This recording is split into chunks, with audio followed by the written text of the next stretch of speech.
8:45 p.m. This is the Sri Lanka Broadcasting Corporation. The news edited by J. Yogaraj and read by Mario Vijayavardhana. The headlines. The President says ethnic, religious issues and other genuine concerns of the people could be put behind the past to prevent a breakup of unity and integrity of the state by the 75th independence anniversary of the country. A new mobile application introduced for the safety of tourists. The Finance State Minister Ranjit Siambalapitiya says loss-making government institutions will not be privatized, but they will be restructured. The government plans to stop importing rice and maize in the future as the country produces enough and sufficient crops to meet the local demand. Fertilizer stocks at warehouses will be distributed from tomorrow to the farmers island-wide.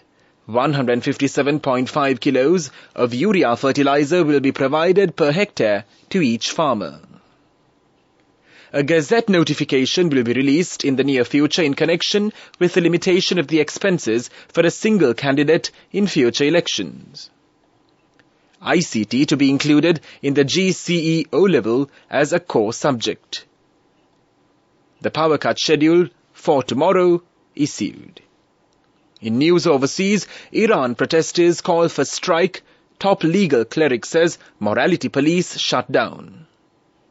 In sports news, Neymar is available for Brazil's World Cup last 16 match against South Korea on Monday, the coach has confirmed. The ethnic, religious issues and other genuine concerns of the people could be put behind the past to prevent a breakup of unity and integrity of the state by the 75th independence anniversary of the country.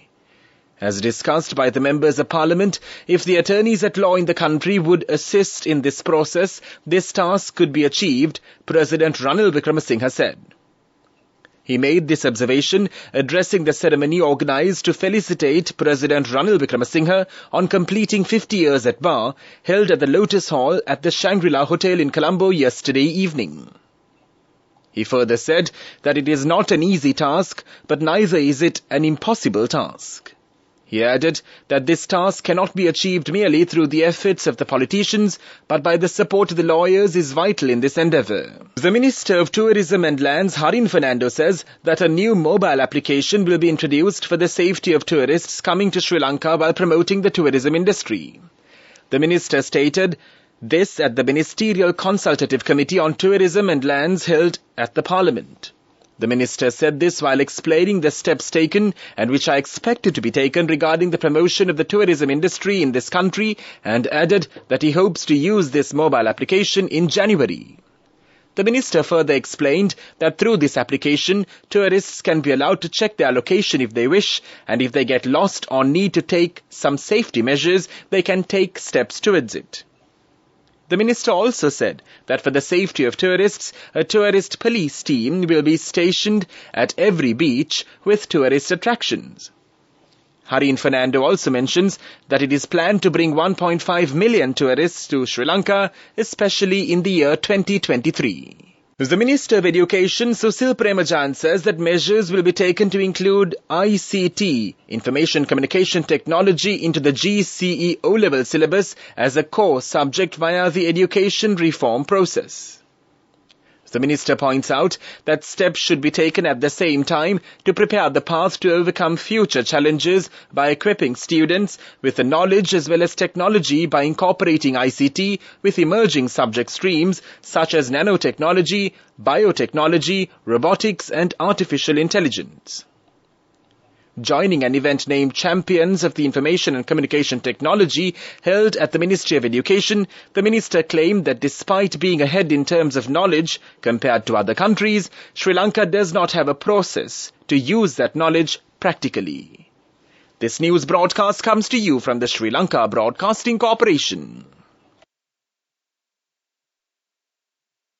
A gazette notification will be released in the near future in connection with the limitation of the expenses for a single candidate in future elections. The Election Commission will implement this regulation once it is approved by Parliament. The expense for the election campaign per candidate will depend on the number of voters in the electorate. This will apply for local government, provincial government and parliamentary elections as well. It should be noted that this is the first time such a system is introduced to the Sri Lankan election process. The Public Utilities Commission of Sri Lanka PUCSL has approved power cuts of 2 hours and 20 minutes on the 5th of December. Accordingly, power cuts will be imposed as groups A, B, C, D, E, F, G, H, I, J, K, L, P, Q, R, S, T, U, V and W for 1 hour during the daytime and 1 hour and 20 minutes during the night. The Met Department issues an advisory for severe lightning with effect for the period until 11 p.m. on the 4th of December 2022, that's today.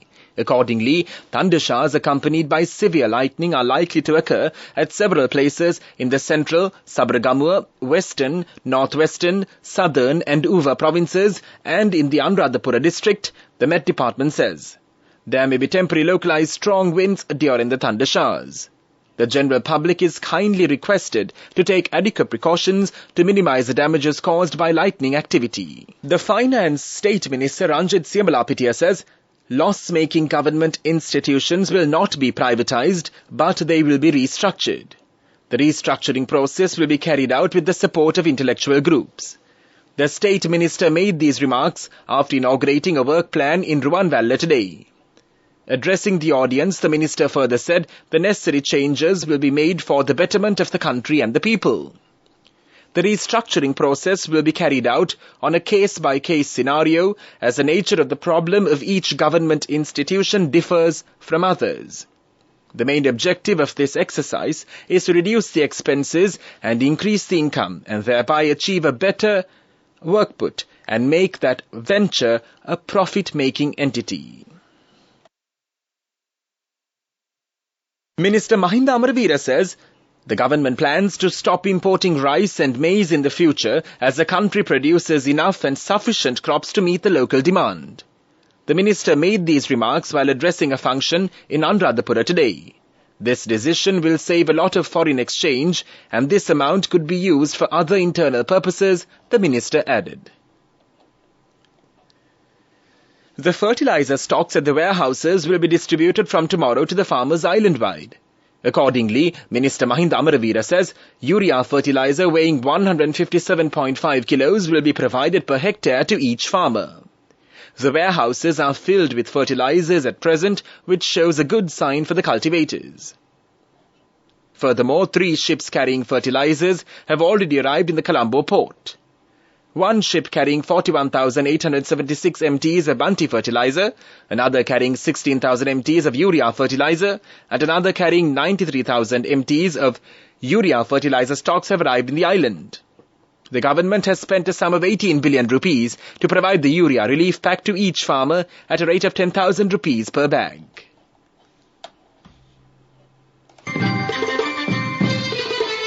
The main news story is brought to you by Siddhalepa Vedamahatmya.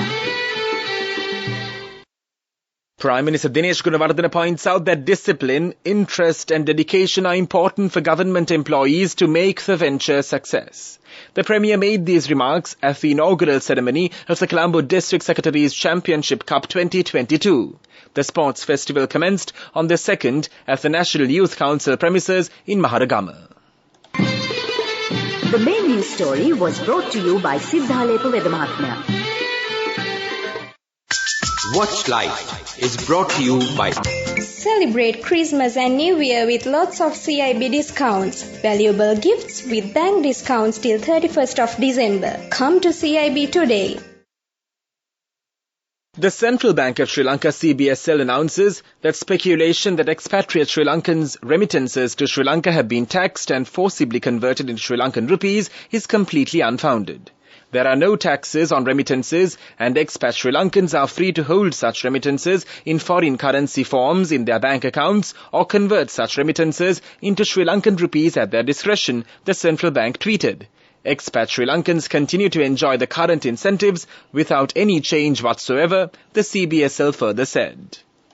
Celebrate Christmas and New Year with lots of CIB discounts. Valuable gifts with bank discounts till 31st of December. Come to CIB today. World News brought to you by courtesy of We give you the strength to rise higher and higher. Never step back, but always march forward. Empowering you to reach greater heights. People's Leasing, the trusted leader. In world news headlines, Iran protesters call for strike. Top legal cleric says morality police shut down. Protesters storm governor's office in southern Syrian city. Gunfire heard. Mount Semeru, Indonesia raises alert to highest level as volcano erupts on Java Island. Protesters in Iran called on Sunday for a 3-day strike this week, stepping up pressure on authorities after the public prosecutor said the morality police, whose detention of a young woman triggered months of protests, had been shut down. There was no confirmation of the closure from the Interior Ministry, which is in charge of the morality police, and Iranian state media said public prosecutor Mohammad Jafar Montazeri was not responsible for overseeing the force. Dozens of demonstrators, angry over worsening economic conditions in Syria, stormed the governor's office in the southern city of Sweda on Sunday and set fire to parts of the building amidst a heavy exchange of gunfire, the authorities and witnesses say. Earlier, more than 200 people had gathered around the building in the center of the Druze majority city, chanting slogans calling for the overthrow of Syrian President Bashar Assad, they said, amid spiraling prices and economic hardship. Indonesia's Mount Semeru volcano has erupted, sending ash billowing into the sky and sparking evacuations on the country's main island Java. Authorities raised the volcano's warning status to the highest level, meaning its activity had escalated. No injuries have been reported, but nearly 2,000 people were evacuated from the area around the volcano. And now the main points of the world news segment once again. Iran protesters call for strike. Top legal cleric says morality police shut down. Protesters storm governor's office in southern Syrian city. Gunfire heard. Mount Semeru, Indonesia raises alert to highest level as volcano erupts on Java Island. That was world news. World News. Brought to you by courtesy of... Amidst all challenges, we will rally around you and advance. In the face of hardships, let's stand strong together. Empowering you to reach greater heights. People's Leasing, the trusted leader. And now in development news, the French Development Agency AFD signed a grant agreement worth €450,000 with the Ceylon Electricity Board CEB and Électricité de France to support the increasing share of intermittent renewable energies in Sri Lanka's energy mix. The agreement was signed by AFD Country Director Reda Sergi, Chairman of the Ceylon Electricity Board Nalinda Ilangakone, and EDF Centre for Transportation Systems engineering representatives in the presence of Jean-François Pactet, Ambassador of France to Sri Lanka. That was development news. And now in sports news, in soccer, Neymar is available for Brazil's World Cup last 16 match against South Korea on Monday, the coach has confirmed. The forward 30 missed Brazil's last 2 group games after sustaining ligament damage in his right ankle in the opening match against Serbia. Brazil, one of the pre-tournament favourites, qualified for the knockout stage with a game to spare and topped Group G despite defeat by Cameroon. The fastest way to earn the highest interest, an interest rate of 22% in 4 months. NSB, the safest place for your money. Business News, sponsored by National Savings Bank, the safest place for your money. Union Assurance, Sri Lanka's trailblazing life insurer, celebrated the accomplishments of its top performers through its Best in Class Rewards and Recognition Program for insurance advisors, the Union Assurance Premier Club. The Union Assurance Premier Club is an elite incentive program that honors the company's best insurance advisors who have excelled in sales and customer services. The programs allow the company to celebrate its sales force's successes every quarter while also inspiring all its advisors to strive for excellence. Business News, sponsored by National Savings Bank, the safest place for your money. The fastest way to earn the highest interest, an interest rate of 22% in 4 months. NSB, the safest place for your money.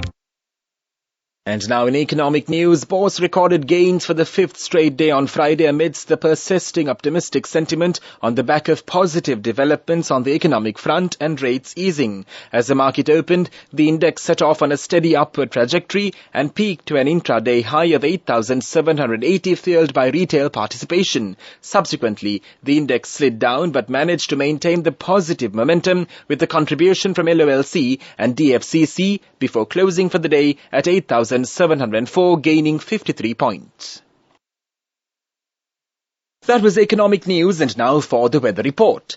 The Met Department says several spells of showers will occur in the northern, eastern and north-central provinces. Showers or thundershowers will occur elsewhere during the afternoon or night. Fairly heavy showers above 75 millimeters are likely at some places in the western and the Sabaragama provinces and in the Galla and Mathura districts. The general public is kindly requested to take adequate precautions to minimize the damages caused by temporary localized strong winds and lightning during the thunder showers.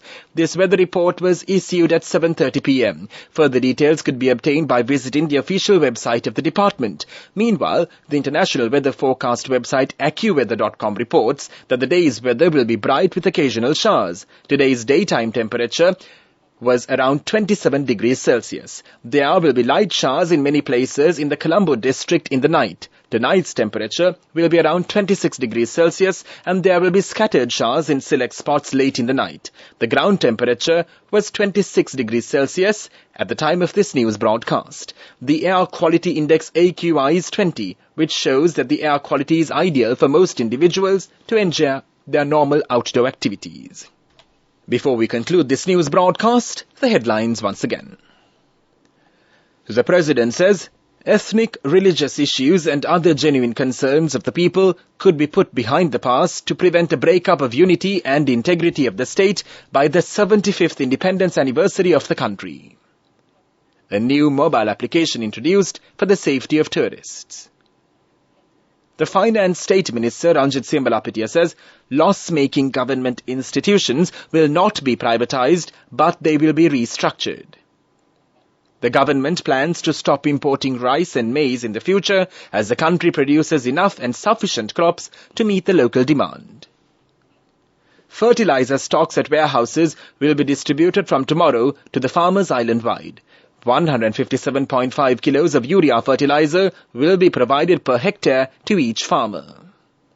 A Gazette notification will be released in the near future in connection with the limitation of the expenses for a single candidate in future elections.